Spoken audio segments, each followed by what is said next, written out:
করে চিন্তা করবেন রাত্রেবেলা আপনি পৃথিবীতে নাই, আপনার স্ত্রী, আপনার সন্তান, আপনার প্রতিষ্ঠান, আপনার সংগঠন, আপনার সব কিছু কি থেমে আছে না চলছে?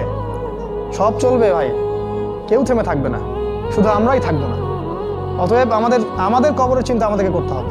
জ্ঞান অনুযায়ী আমল করি, অবহেলা না করি ইনশাআল্লাহ। 3 নাম্বার, আদর্শ পরিবার গঠন করেন। পরিবারটা হবে ডিনামাইট। রাষ্ট্র বিশ্ব কই যায় যাক, আপনার পরিবার যেন ইসলামের আদর্শের উপর থাকে।